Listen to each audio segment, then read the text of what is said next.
Joining us now, Seth Schachner, Managing Director of Strat Americas.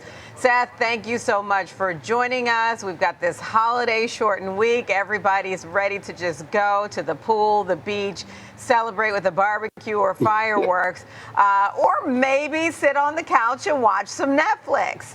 All right, so let's talk about Netflix. Look, it's been an outperformer when it comes to this stock, but let's talk about what is behind it. It's got this ad-supported tier that has had more momentum than I think many expected. Talk to us about what you think has been behind the momentum when it comes to this. Yeah, great to be here, Diane. It's a really remarkable story because I think Netflix, like in the broad picture to me, I'm not sure I use the word conservative, but they've been pretty deliberative about like serving their audience, which is, an online audience, movies, programs, films, all that we know. And not doing too much wild stuff, not going into theaters. And, they're starting to really touch on things now that I think are really continuing to improve their lead and kind of, turbocharging that way out in front of others. And so the advertising piece of it, I think is just really remarkable. It's showing a lot of growth. I think it's outpacing a lot of their competitors in the streaming game. And, it gives consumers another option. They've got multiple pricing legs. So it's a very impressive thing that they're doing with it. And I think that's something that has been, very fundamental to kind of continuing their growth, if you will. They still have, premiums, Squid Game, New Bridgertons, all kinds of kind of quirky and even cheaper documentaries that are out there. And that's still very, very important part of the mix in terms of engaging their customers. And so all that stuff remains pretty strong. I just see them doing things that incrementally advertising, a bit of sports. They're experimenting with events. There's even a new user interface that's got AI and will probably make it easier to discover some of all that content that's in there and maybe a little bit of social activity on it as well. So it's pretty positive stuff from, an entity that might not be the fastest mover in the space, basically. To me, it's a very positive story. Okay, but one of the things I was thinking about as you were talking, Seth, is I'm like, did Netflix pull the wool over our eyes? They do have great content, but when you think about the ad-supported tier, it just feels kind of cable-like when you think about that. They've got these 94 million monthly active users. That's a big jump year over year. Is that momentum sustainable? Well, the irony is, if you really look at how the streaming wars kind of exploded and offered all these different choices to consumers, right?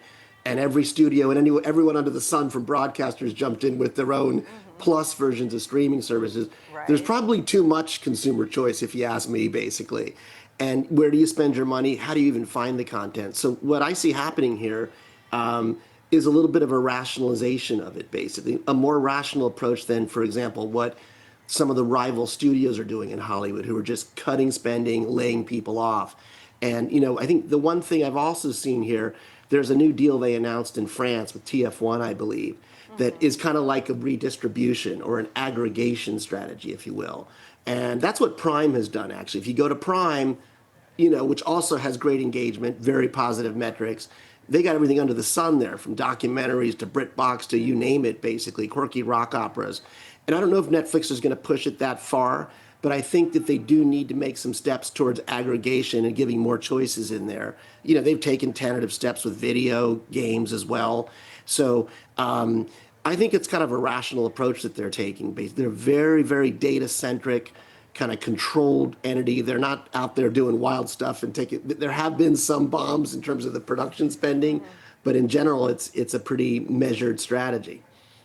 Seth, you make a great point about the choices, because I feel like when I turn on, for instance, my TV and I'm like, okay, if either I or my son wants to watch something, it's like, okay, which streaming service is it on? You're clicking through all these different apps. I think it's on this one. Let's go here. And then you're trying to find that. Do you see anything about, and do you have any insight on this, any streaming fatigue and what that could mean for Netflix, or do you feel like they're pretty well insulated when it comes to that? Well, so it's a great question. I mean, that problem, I call it discovery. Anyone who's worked in streaming, not just video, audio as well, there's so much content that's in there. I mean, how do you find it? How do you surface it? And I think the new interface is going to be about that basically. And that's a super key thing. So you can find something like I feel overwhelmed. I might go to the New York Times or something to figure out what I should watch. And then I'll argue about it with the others in the room in terms of what we should watch. But I think there's an attempt to sort of create more discoverability. I mean, what you've seen with, I think more so studios is kind of a paring down of some of the content that's in there, whether that's content spending or big titles, basically. So I think that's something that will bring, some kind of rationality, rational approach to this, basically. Sorry, the second part of your question was, again, I didn't get to answer it, but I had a good one for it. It's okay, because I want to get a thought from you, because our time is short, on, say, how Netflix, I know we've got earnings in a couple weeks, so I am curious to know your thoughts on that. But if we can wrap this up, and your thoughts on that and how Netflix versus YouTube, that battle stacks up.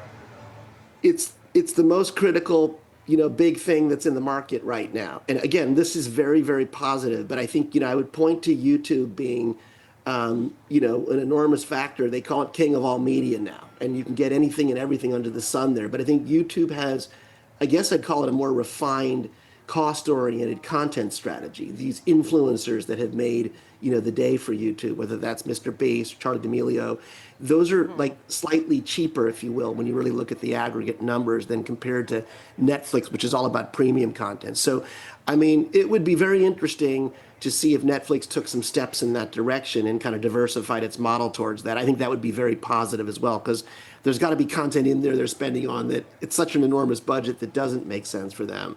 So maybe you could expect to see a little bit of that as well.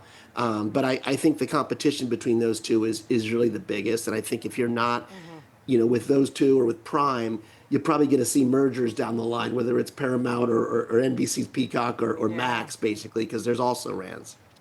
And all the pluses, like you said. All right, Seth, we'll have to leave our conversation there for today. That's Seth Schachner, Managing Director of Strat Americas. Enjoy your weekend. Enjoy your 4th.